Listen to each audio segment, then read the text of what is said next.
G'day guys and gal! Warhammer is growing exponentially every day and there are countless people joining the hobby all the time. This is despite the extremely extensive lore that has spanned dozens of real life years, as well as overpriced plastic crack. That is a huge testament to Warhammer, being arguably the most unapproachable franchise in the world, yet still gets approached. One of the first places these brave new souls go to learn more about the absolute chungus that is Warhammer is YouTube. Who's the Emperor? What's a Primarch? What are the aliens doing? Why is Slaanesh being weird? Is the Alpha Legion loyal to the Emperor? And did Guilliman bang Yvraine? These are just some of the questions that pop up time and time again, and while they do get answered, newbies often don't know who to go to find that answer. Hence today I'm creating a complete guide on all Warhammer YouTubers, including lore YouTubers, tabletop YouTubers, painting YouTubers, animation YouTubers, news YouTubers, and whatever else there is for Warhammer. The idea is that if you're new to Warhammer, then this video will guide you to the Warhammer YouTubes that are best for you. Or if you just like seeing me talk mad shit and cause one-sided fights, then buckle up, because this will also be for you. I'm only half joking about the shit talking. I will be as unbiased as I can be and tell it how it is for this video. I'll even mention, thereby shouting out, channels I actually hate or don't get along with. However, I will not discuss channels that only occasionally touch Warhammer, nor will I discuss dead channels. Sorry Gamza. Also, there are probably a few small channels that I will miss out on, but I'm not really going to apologise for that because it just means they aren't trying hard enough. Before we get started, the official Majorkill 100k merch is live. I announced the hoodies a few days ago and you mad lads have almost caused them to sell out already. I wanted to say that the singlets are now available as well to buy, and yes, I'm using the same footage because I like it and I'm proud of the jump cut. It took me longer than I'm willing to admit to get that looking good. Singlets look gnarly as, and they're only 35 Australian dollars, which it basically means it's $0 in any other currency, unless you live in Venezuela. I'll be wearing the 100k Majorkill merch this Friday for my second ever drunk stream, where I'll be playing Total War Warhammer and drinking whenever you guys donate. Last time I did this, I made a lot of money, and I woke up in a pile of my own vomit with no recollection of the entire stream, so get down for that. It'll be on Friday, 10 AM Eastern Time, so that's for America, or 3 PM British Standard Time, so London or whatever. If you're in Aussie, that'll be at midnight on a Friday, so expect you to be drinking with me. Now if you're sitting here being like, wow, this is going to be unbelievably boring, then listen. The Warhammer YouTube community has a heavy-set Englishman that dresses up as a blue vagina head fish people, as well as a confused boner-causing transvestite. We have Mohawk news reporters, nerds challenging Superman to a toy fight, potential neo-Nazis, god-tier animators, lawsuits, and some weird guy that keeps getting naked in front of his male-dominated audience while simultaneously selling them hentai. It's a fun mix, and I'm excited for you to get to know them. Let's get into it. I'm going to start us off with the lore YouTubers, as I'm a lore YouTuber and the story of Warhammer is the foundation for every other part of it. Firstly, we have Luton09, who is currently the largest channel dedicated to Warhammer lore, and it's deserved. I say currently because one day I will take that title. Luton makes long, highly detailed and highly researched videos, and whenever he interjects his own headcanon or theories, he makes sure to list them as such, hence you will never come out of a Luton video with any misinformation. His editing is great and has inspired me to push myself further, and he has a voice like silk. Given this, it's why I say that they are pretty hard to balance between lore and tabletop, because distortion weapons shoot a kind of beam or directed pulse that tears open reality. What's truly impressive is that Luton makes really niche parts of the lore interesting. Nurgle blight grenades for example, like who gives a fuck about those? Luton does, and now we do too. He doesn't ride hype to get views, he creates hype and gets views. In recent times it's been nice to see Luton express more of his opinion on the hobby and seem to get more involved with other creators, as previously he seemed to just kinda sit in his tower, looking down upon us lesser mortals. Luton09 primarily makes videos on Warhammer 40k. After Luton we have probably the most controversial figure in Warhammer, Arch. Once called Arch Warhammer, but now just known as Arch Nemesis of Games Workshop, after they copyright striked his channel and forced him to remove the Warhammer part off his name. To be honest, it's probably not the worst thing for Arch having Warhammer removed. His content these days is more so him reporting on really random news and complaining about random shit. He still releases lore videos here and there, and these tend to be his most viewed videos. No surprise there, his audience was built by Warhammer lore, so a lot of them aren't going to get their panties wet when he releases random gameplay or commentary videos unrelated to it. Now I've said it a couple times, but people don't really seem to get it. Arch isn't this alt-right super Nazi villain who twirls his neckbeard evilly while autistically laughing at Anne Frank. He's a right-wing guy that likes saying edgy shit to get a reaction. He likes triggering people and he thinks it's funny. I'm not saying that means he's a cool dude. I find him annoying, but there is no denying there is an appeal to his content, otherwise he wouldn't get thousands of views and have over 200,000 subscribers. If you like a mix of right-wing propaganda mixed in with Warhammer lore delivered by the Lord of Basement Dwellers, then Arch is your guy. Arch primarily makes videos on Warhammer 40k, however does some fantasy. After Arch, we have One Mind Syndicate. I'm not ordering these channels by quality, I'm ordering them by sub count just because. Now in my unbiased opinion, One Mind Syndicate is shit. They represent a time in Warhammer YouTube lore when there was pretty much no one else except them, hence their shitty videos were the only thing available, so that's why people subscribed. In the modern Warhammer lore landscape, they are more or less a dead channel. I could get more views by sitting on a toilet and taking a massive shit than that they would get from making Warhammer lore videos in an entire week. This is mostly due to the fact that a lot of their content is word for word ripped off from the Warhammer Wikipedia, and people aren't keen on lore guys that can't articulate the lore in their own words, as well as the fact that there are just better options these days. If you're looking for a lore channel that you can put on and feel pity for as you doze off to sleep, then these guys are for you. One Mind Syndicate primarily makes videos of Warhammer 40k. From One Mind Syndicate, we go on to 40k Theories. 40k Theories loves to get involved with the community and other creators, hosting podcasts as well as reviewing a homebrew fan-made Space Marine chapter every week. On top of this, they do their own lore videos as well as talk about really interesting lore theories. 40k Theories remains a respected and relevant channel in the Warhammer 40k community. Let me on your podcast, you little fuck. I said nice things about you. 40k Theories primarily makes videos on Warhammer 40k. The next 40k lore YouTuber is, well, me. I'll keep it sharp. I make short and sweet Warhammer videos about the lore. I aim to make you laugh first and foremost, with my philosophy being the best way to make people like Warhammer is for them to laugh about it. I don't often delve too much into serious topics or debates, but when something bothers me I won't hesitate in addressing it. I also sell hentai, cause why not? I primarily make videos on Warhammer 40k and fantasy.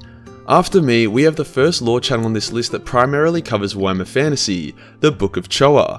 Choa arguably has the most well-edited lore videos on the platform, combining great editing with cinematic gameplay as well as very immersive narration. The Knights have ended the lives of numberless greenskins of all types. So, what's the catch? Well, Choa doesn't narrate his own lore videos, he gets some dude with a cool voice to do it. This isn't a problem, it just means he can't really livestream or really engage with his community on a super personal level. Considering Choa barely mentions the narrator as a separate entity, it would confuse the hell out of 99% of his audience if he suddenly wanted to make a more personal video and he turned out to be some Asian guy speaking in broken English. It would be like how Synapse, a League of Legends stream highlight channel, did a face and voice reveal and it turned out to be this creepy Lord Farquaad looking motherfucker, and it basically killed everyone's perception of him. I'm the real Synapse. Welcome to my channel.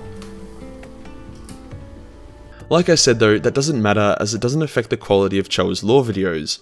Book of Choa primarily makes videos on Warhammer Fantasy. After him comes Italian Spartacus, who is a fantastic case study as to why your only focus shouldn't be chasing views. Italian was my arch rival because I picked him out to be, and we had a similar sub count for a while. He was also easy to bag out because he was bold and a snob. He also kind of completely shot himself in the foot and is fighting to keep his dying channel alive. His content was once really similar to mine, lore videos on fantasy and 40k, and then videos regarding Total War Warhammer 2. We were neck and neck for ages, and then Bannerlord came out. Now for a lot of people in the community there were two options. Play Bannerlord a little bit, enjoy a spike of views for a week or so, then return to Warhammer content and continue to grow there organically. That is what almost everyone did, except Italian. Italian went balls to the walls with Bannerlord content, making patch notes, guides, and news videos, which netted him dozens of thousands of subscribers and millions of views. Short term for him, this was great. He shot ahead of me in the subscriber race and was the go-to Bannerlord guy. However, a buggy early access game doesn't stay hot for long. Almost overnight, the Bannerlord hype ended, and Italian was left clawing for the same level of relevance. Whilst his subscriber boost was good on paper, he was now left with a split audience, Warhammer fans and then Bannerlord fans. All his momentum died, and now the only videos that get any views from him are patch note videos and guides, which seem incredibly unfun videos to make. I overtook Italian within weeks organically, and now he's eating my dust.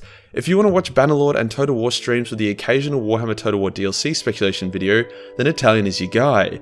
Hard to call him a lore guy these days, but maybe that's for the best. Italian primarily makes videos on, I know, some shit I don't know anymore. Going back to some quality, we have Voldemort's Guide to Warhammer. Uncle Baldy, as I affectionately refer to him as, creates very well articulated audio dramas. He doesn't tell you about the lore and what it is, he immerses you in it and allows your mind to build the world as he speaks. Had proven themselves true sons of the angel. They were flesh tearers now, and proud of it. His videos are always a pleasure to watch and provide by far the most immersive experience for lore on YouTube. Voldemort primarily makes videos on Warhammer 40k. After Baldy, we have Wolflord Rowe, who also leans into that immersive side of storytelling.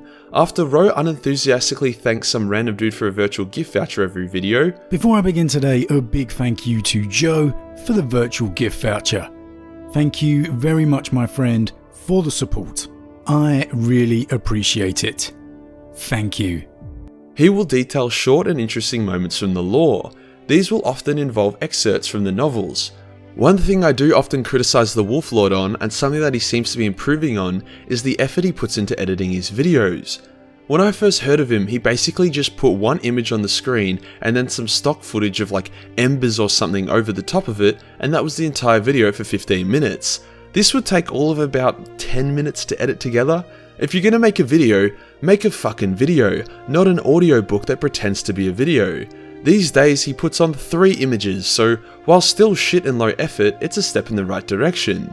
If you like a soft, smooth voice narrating interesting and often uncovered parts of Warhammer lore whilst you're doing something that doesn't involve your eyes watching the screen, then Wolflord Rowe is your guy.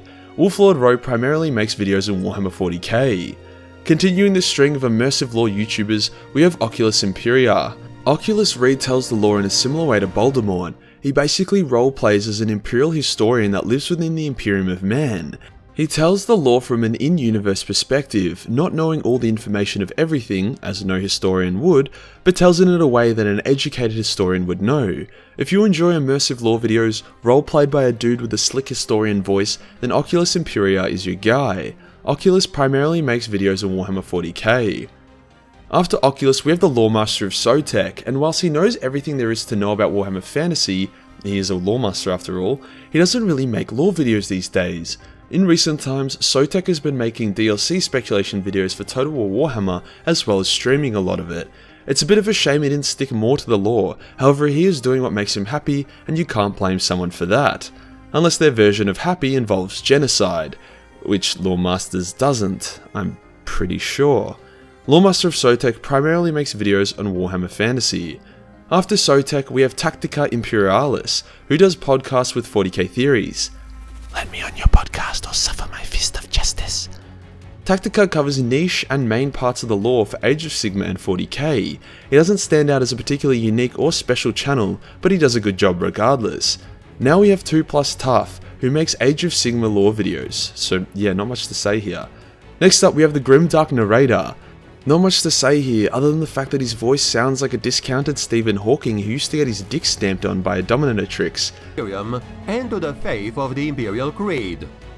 In a galaxy riven by war, it is no surprise that many of them were soldiers. Grimdark Narrator primarily makes videos on Warhammer 40k. The last channel of note for Warhammer lore is the Great Book of Grudges, who does Total War Warhammer mod reviews and discusses the lore based around the game. His content is very focused on Warhammer Fantasy, and with the time and effort this guy puts into his channel, I have no doubt he'll be a frontrunner in no time. Grudges is also a champion tabletop player, which adds extra cred to his content. Great Book of Grudges primarily makes videos on Warhammer Fantasy. So there you have it for the lore channels. Lore channels are the most numerous as it takes absolutely zero time or effort or money to be one, unlike the painting channels or tabletop channels which require money and time to build an army and get good at the game. Fuck, you don't even need to know the lore to be a lore master, just watch any of my videos and you'll see that straight away. There are a few smaller ones like Sleepy Sack who are brewing, but these are the ones that are front and center. Now we have the animation channels. These guys put the most time and effort into their content in the entire community by far. Like, no shit, they make animations that are so good that would make a full CGI movie studio blush.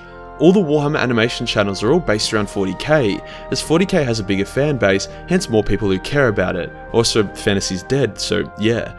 First up, we have the channel that probably was how you got into the hobby, Astartes. This series made by one Kiwi dude has inspired a whole group of animators to give it a crack. He created 5 short videos that are flawless in quality and basically capture the true strength and effectiveness of a space marine, as well as their ruthlessness. Definitely check him out if you haven't already. On the opposite end of the spectrum to Astartes, we have the legendary Alpha Buzza and his team. It's no secret that I would suck Alpha's little Swedish dick if given the chance. His series, If the Emperor Had a Text-to-Speech Device, is the pinnacle of parodies and has inspired me to try and make my own. The writing is quick, witty, and at times quite touching. I literally get goosebumps from some of the scenes. The animation obviously doesn't compare to the 3D stuff these other guys do, but Alpha knows this, so he leans into the heavy stylized puppet style that they use, which only serves to help even further. The first few episodes of the series are a great way to learn about the lore, whilst the current episodes have shot off entirely into their own new canon. Alpha Buzza is my favourite Warhammer channel, period. Whilst Astartes has made short videos, Mark Lewis Spark has done the opposite. This man has spent thousands of hours creating Death of Hope, a very dark and immersive look into Warhammer 40k. He built the entire animation from the smallest bolt to the biggest marine, and the way he made the Space Marine's armor look, my god is that sick. You guys know I love Space Knights, and he literally made them all Space Knights. Mark is still making this series, and I'm unbelievably excited to see what the future episodes hold. After Mark, we have Richard Bolan, creator of the Hell's Reach animated series. Now, Richard isn't active on his channel anymore as he is currently working with Games Workshop on a Blood Angels vs Tyranids animation. However, the work he has done today is definitely worth checking out. He did a fantastic job of it, and to this day, his Hell's Reach series remains one of the most impressive feats that a Warhammer fan has ever pulled off. Like, GW literally hired the guy because of it. Now, his animation skills doesn't even remotely match the Astartes or Death of Hope or the other animations I'll mention, but the scope of this project surpasses them for sure, and I'm glad he did it. After Richard, we have the Lost Legion, who are a collection of different Warhammer animators that came together to pull their skills together to create Exodite. The result is yet to be seen, however from the trailers you know this shit is going to be good. Might even be good enough to dethrone Astartes as the gold standard for Warhammer animation, but that is yet to be seen. I would highly recommend subscribing to these guys so you'll be the first one to see their project when it launches in September. With the animators done, I'd like to now talk about the Warhammer hobbyists. Now, this is an area I'm not super familiar with, as I no longer paint minis or play tabletop. However, I know enough to send you off into the right direction and learn some shit. I'm defining a hobbyist as someone who has minis, shares Warhammer news, plays the tabletop, paints the tabletop, and just immerses himself in the Warhammer hobby as a whole. I will, however, save the pure tabletop battle reports for the next section. First up, we have Squidmar Miniatures, who has a very YouTuber way of approaching Warhammer, if that makes sense. He makes very clickable videos that mostly revolve around painting the minis. He also loves putting his face in his thumbnails because he knows he is an above average looking guy for a Warhammer fan. Not that the bar's set very high, Warhammer fans are generally ugly as a burn victim who had the fire put out with a fork. Overall, a very fun and engaging Warhammer hobbyist who you should definitely check out. After old mate Squidmar, we have Midwinter Minis, who you may have heard of recently as the guy who challenged Henry Cavill to a Warhammer match for charity. Midwinter has a similar format to Squidmar, as they both strive to make the tabletop side of the hobby more fun and approachable for the wider public. Despite his good content, I always feel uncomfortable when I watch Midwinter though. I feel like he's trying to fuck me. Hi Henry, I'm Guy from Midwinter Minis. Now you may not know me, but there's a chance that we've met before. I'll get onto that in a minute. I don't know if his voice or the way he smiles, but I would not accept a drink from this guy. Actually, I probably would, cause A, if it isn't spiked, then woo, free drink, and B, if it is spiked, then woo, free drugs.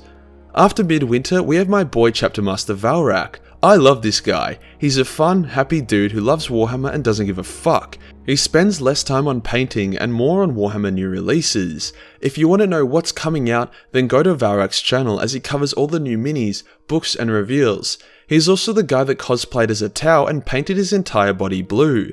We didn't see Valrak's entire body, hence it's equally as fair to assume that he was blue all over. Now we have Kirioth TV. Now, you'd be forgiven for getting Kirioth and Valrak mixed up. They cover very similar content, i.e. Warhammer news and reveals, and their thumbnails look like the "sure you can copy my homework but make sure it looks different" meme. They are also both big cuddly British men who give very small amount of fucks. Whilst I do know Valrak reasonably well, I don't know Kirioth, so he and Valrak are probably going to kick my ass over making the comparison. I mean, I guess Kirioth paints his hair weird colours while Valrak paints his body? Yeah, big difference. After these guys, we have the first girl on this list, Norn Queen Alexis. Now, I'd be lying if I said I ever watched an entire video of hers. That's not to say her content is bad, it's just not that interesting to me, with her only real point of difference from the other hobbyists being that she has a vagina. Good to check out if you want a more feminine perspective of the hobby. Finally, for the last hobbyist, we have the Outer Circle, another Australian channel who is also a complete embarrassment and should go fuck themselves. After failing to achieve relevance after 4 years of making content, they decide that making up lies about me after a recent interaction I had with Mark Lewis Spark would be a great way to get clicks. In reality, all they did was show what pathetic people they were, and prove that even Australians can be total pieces of shit. With the hobbyists I'm familiar with out of the way, finally we have the tabletop players. Now these are the guys that I know the least about, as the tabletop gameplay is the least interesting part of Warhammer to me. For me, the most interesting is the lore, then the video games, then the animations, then the models, then the painting, and lastly, the tabletop. Hence, channels like Winter's SEO, MWG Studios, and Tabletop Tactics all seem like great channels to start with to learn more about the tabletop, but as I said, I have no fucking clue. What's this? You thought I forgot Duncan? Ha! Retard! Duncan gets his own category of awesomeness because he is Duncan. If you want to become a god at painting your minis, sacrifice your firstborn as an offering to the Dark Lord Duncan, and he may yet teach you his ways. Thin, you fucking paints. The Warhammer YouTube community is one of the most vast and rich communities on YouTube, and hopefully after this video you will know where to go to get your fix, whether it be the story, the game, or any of the above. I could have added an entire section for YouTubers that play Warhammer themed video games or mods, such as Legend of Total War or Diplex Heated, but they aren't really a part of the Warhammer community, more so their respective games, and I also don't want to make this video to be overly bloated. If you think I missed a channel or didn't represent them correctly, then let me know in the comments below. I always love learning about new channels and seeing what content they have to offer. Obviously I've not covered all of them here, but I feel like I've covered the known ones and you can just branch off from there. And that does us for today guys, the complete guide to the Warhammer YouTube community. As I said, I think this video will be a good way for people to get to the hobby as well as people who want to learn about other YouTubers, or if you just like it when I talk shit. Remember guys, the drunk stream is this Friday, so don't miss that. There's a lot of F's. Fucking There are. I will kill your family! My family doesn't exist. I agree. I'd probably, yeah, look, I know you're joking, but you should probably not say that.